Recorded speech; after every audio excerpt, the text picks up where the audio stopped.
Hello and welcome to my weekly live, which I'm still working on getting into the schedule of doing this live. But anyway, I'm going to talk about networking event message statements. So first of all, what are those? If you've ever been to an online networking event, which if you've never been to one, you don't know where to find them, not only do I post my own in my Facebook group, but I also encourage my friends to post theirs so that people can see, okay, here's other ones you can go to, here's other groups you can join. You can find a lot of these on Alignable and other social media platforms as well. So when you get into this meeting, oftentimes the people are strangers. You might know one or two people. Or you may not know anybody in there, and you get into this room. Sometimes you may know like a lot of people, like if people are having them regularly. But the point is, you're meeting a lot of people for the first time, so you want to make a good first impression on all of these people who never saw you before, who never heard of you. They don't know what you do. They don't know if you can help them. They don't even know if they want to talk to you like ever again, because it's just like going into even like a Facebook group or like anywhere where it's all total strangers. And depending on the room that you're in, that may be more or less like certain types of people join certain types of networking events, because who's ever hosting them draws certain kinds of people to that particular event. Some events kind of have their regulars, some like get a lot of different people depending on, how they marketed the event. Like where did they advertise the event, and like what did they say to get people to come to it. So these events can really be a mixed bag in terms of who's there. So what you want to do is you want to get on coffee chats with the right people. You're not there to sell. Like, I know you have this amazing product from your affiliate or your MLM, or you've got some kind of a healing or some kind of mentorship or something that you're offering to people, and you just want to sell. You're like, I want to sell. I want people to buy my thing. But a lot of times, sometimes your ideal clients will be in these rooms, but sometimes they're not. And what you're really there to do is to do collaborations with other business owners. So that means things like getting in front of each other's audiences, maybe helping each other out with areas where you may be stuck in your business, maybe referring people to each other. So you're really looking not necessarily at buying each other's things. Mostly you're looking at doing collaborations with these people, or getting referrals for somebody who can help you even more. So when you're at these events, you want to stand out in people's minds, because I know I tell everybody, save the chat. Like, there's 3 dots at the top. Not every event allows you to save the chat, but honestly, I prefer events where you can save the chat, so you can go back and then say, oh, yeah, I wanted to book a coffee chat with her. Oh, yeah, I forgot to add her as a friend, and, she sounds like she might have some interesting things. She might be somebody who would make a good collaboration partner or something. So you would like follow up with the people who you're like, yeah, that's my thing. So standing out at these events, if you are saying, and I never say this word anywhere, but I will say it here, it's the word that I don't use, the word coach. If you're saying, I'm a coach, and like 50% or more of the room is coaches, nobody's going to remember you, because guess what? If you go around the room and they say, what do you do? I'm a coach. Next person, what do you do? I'm a coach. Next person, what do you do? I'm a coach. Next person, what do you do? I'm a coach. Like, if that's like more than 50% of the room, people won't remember, like, okay, why should we connect with you? What makes you different? So one of the things that helps is your messaging statement, which is I help specifically who, get main desire, doing specific methodology. That's the basis of it. Now there's other ways you can do this. You can put like an adjective in front of the word coach, which can work in some cases because at least you're not a generic one. But if you're like saying I'm a business coach, like, or like I'm a relationships coach, like, you know, you're just not being specific enough. And so people would like, well, I don't know, or like how you help people, and you're being super, super vague on that as well. Because people don't even know if they're interested in what your methodology is. So I like to start with the who you help.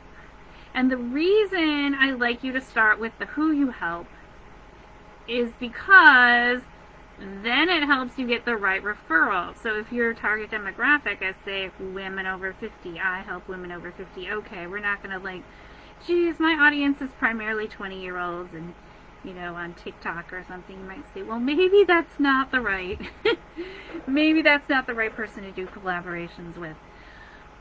Maybe it is, but, you know, you get kind of an idea of like, this is one where I usually don't do the collaborations, where somebody says my audience is corporate and I primarily talk to companies that have over 100 employees, and, you know, this is like how I help them. And I'm like, well, you know, I don't think we have a lot of audience overlap, so I don't think it would be super helpful for me to do a collaboration with you. Because my audience is primarily small business owners with maybe just a few employees, or maybe just a VA or something. So it's not like, because I'm not primarily doing those larger organizations, I wouldn't have a lot of referrals, and my audience isn't primarily those people. So again,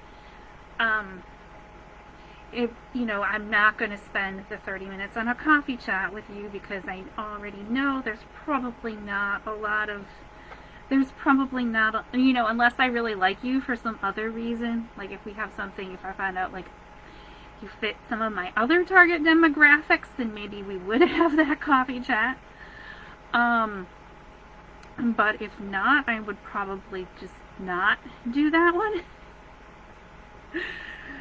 But, you know, again, but then you're saving yourself time, and you're getting on the chats with people who, you know, have more of that overlapping audience and can point you in the right direction for who you want to help, how you want to help them. So that's why the who is super important. So mine is not super specific. I don't like, you know, it's not a specific age demographic. It's not even a specific gender demographic, but it is specific intuitive entrepreneurs. I have found out, I don't want to say the hard way, but yeah, the hard way, that people who aren't entrepreneurs don't tend to see the value of networking the same way. And if they are doing networking, it's like in different circles, in like a different capacity. So even though technically I can help you if you really want to do networking and you're not an entrepreneur, because these principles will work for you as well, people who aren't entrepreneurs don't necessarily like all of the posts and stuff I do. They tend to find them too salesy, so I just say intuitive entrepreneurs. And that includes people who are like doing side hustles and, you know, not going full-time into entrepreneurship. Also resonate with that demographic. And the intuitive, I put the intuitive because after getting on a couple of coffee chats with people who I really didn't vibe with, I'm like, they were very, what should I say, very logical. They had a certain, like, I don't want to say like A to B kind of thinking, and just not very intuitive. And I was like, well, you know, I don't think this is gonna work. So intuitive entrepreneurs. So that's my target demographic. Sure, I could get more specific. I could like get super specific in like the age or the gender or like what you offer, like specific modalities. I could be super specific, but my audience isn't super specific, and I feel comfortable just saying intuitive entrepreneurs for who I help. And again, everybody's different, and you can change that as you go along and work with different people.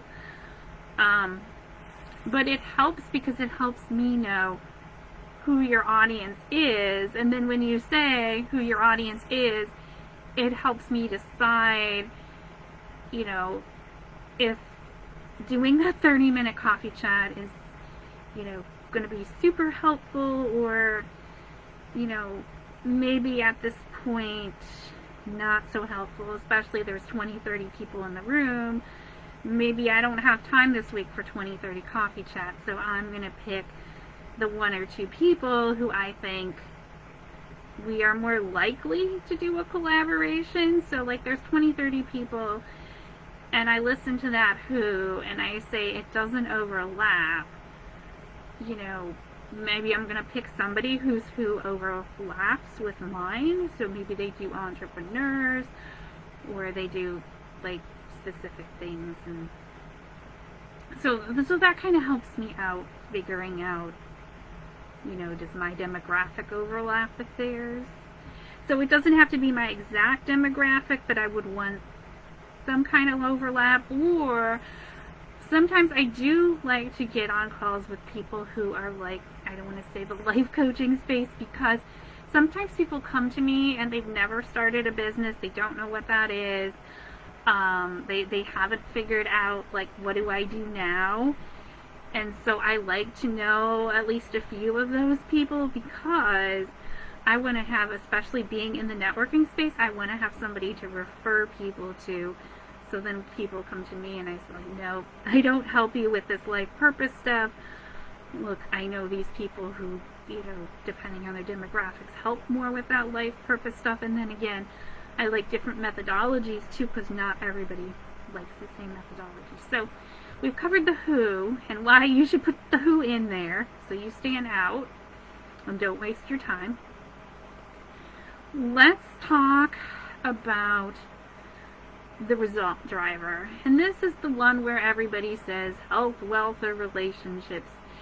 And I know this is super hard for a lot of people who have like a healing or like a coaching or one of those modalities where people come in, they don't know if they're going to lose weight or get a better relationship, or, you know, something else. They go in there and they know they have a problem, they don't like know really what the root of the problem is, and they're going in to do your methodology because they trust that your methodology is going to help them.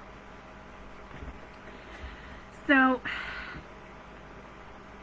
people overthink this, and then they feel, well, maybe my clients, maybe because my clients are all over the board, maybe like I don't want to do the, like, I want to skip this part. I don't want to like talk about how I help people, because like it could be anything. It could be, you know, the end result the person gets could be anything. So I've seen a lot of people leave this out, because a lot of times people are talking about, okay, what kind of problems people are coming to me with, not necessarily like the amazing benefit they got at the end. which they did get, because a lot of times when you do something like, say, end your anxiety, for example, then you're able to say, go dating, or you might be already married, so that might not be relevant to somebody else, and maybe you lose weight. So the end result can sometimes be something that I have seen a lot of service providers leave out of their message statement for that reason, which I fully understand. Because the marketing guru in me wants to say, you know, put down some like strong like health, wealth, or relationship result in there. But I also understand why people don't do that. So, but if your modality does get a strong health, wealth, or relationship result, I do recommend you put it in there. So, what you're selling is one of those like diet shakes, whatever, put it in there. Like, certain modalities, like your relationship coach that specifically helps with marriages, put it in there. If your modality helps people get a specific result, put it in there. Like, because you've got that benefit of getting that specific result. If what your offer is really dialed in like that, just put the result in there. Then the methodology. And some people will be like, the methodology doesn't matter. I don't care about the methodology. I just want the result. Well, trust me, you do care about the methodology. I was, right before I got doing this live, I just thought about like the most horrible things. Because I know a lot of people want to lose weight, right? Like, it's a big deal, losing weight. But there are some modalities you are not going to do. The first one I thought of was, well, like the tapeworm. Like, oh my god. No, so not worth it. But there are people who go out and buy those things, and oh god. I don't even want to think about it, but there are people who actually purchase that. The weight loss surgery, for me, that seems very cringe, but I do understand that some people who are in the morbidly obese category, but you have to be slim enough to survive the surgery, so, but yeah, within a certain range, do that option, even though there are a lot of negatives to that. So, yeah, people buy that. But then I thought of one which I know works, because friend of mine, well, an acquaintance of mine, she unfortunately experienced it. She started losing weight, okay? She didn't know why she was losing weight, she just was. Turns out she had cancer. That is not a methodology anybody wants. So, yeah, it causes weight loss, but like, nope. That's like a big nope. So, methodology, super important here, guys, because, there are people who are going to have objections to every methodology, no matter how benign it may seem.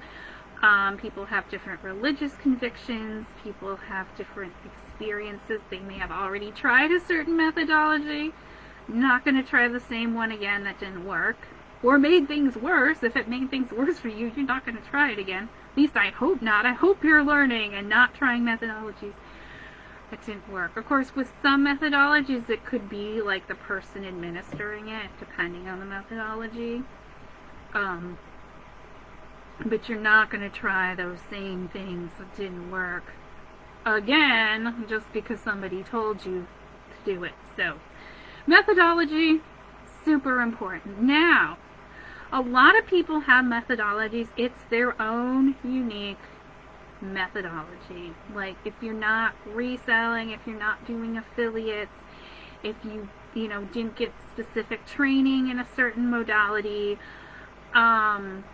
and you kind of, maybe you train different things, or you have like so many modalities, and depending on who comes your way, you apply the ones that work for them, or you've got downloads from your higher self. This is how you do it.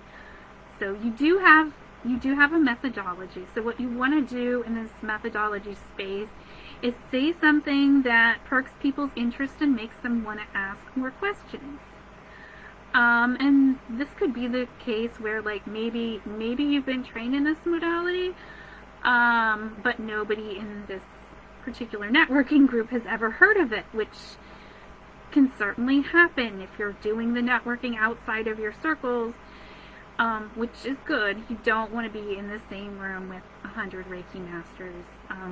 It's better if people have different things, so you're like, okay, what is that? How does that work? Like, whatever it is, so that you stand out from like all the other people in there. So say your methodology.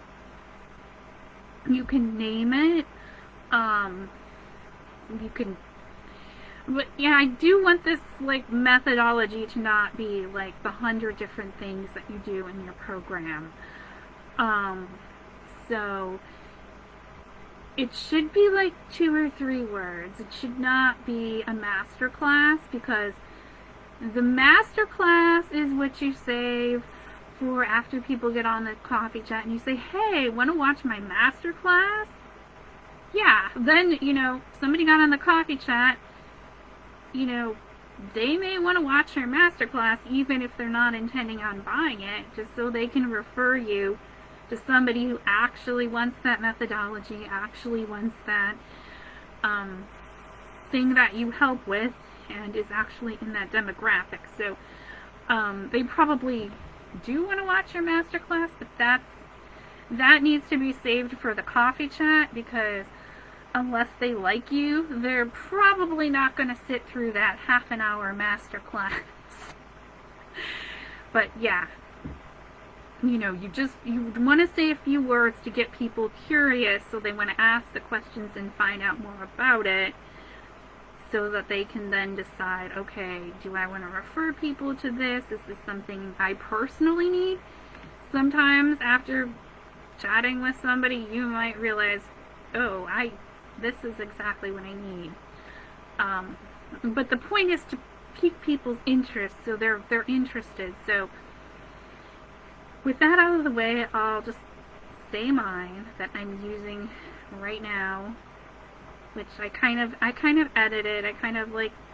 It's a little different depending on the meeting I'm going to, but I say, I help intuitive entrepreneurs generate more leads through audience growth and collaborations. Like, it's that simple. But again, that will be different depending on what you do, who you help, how you help them. For a while it was networking outside their circles, and then I decided to get like a little more specific with that and just do audience growth and collaborations and generate more leads, because it's not like some of these people like have like a full program, sales, marketing, like everything, where it's like the whole entire stack there. But those programs tend to only work for people in specific industries or specific methodologies, depending on what it is. So I talk about what I help people with, and who I help, and how I help them. And that is enough for me to get on coffee chats with people who are aligned. It's not a masterclass.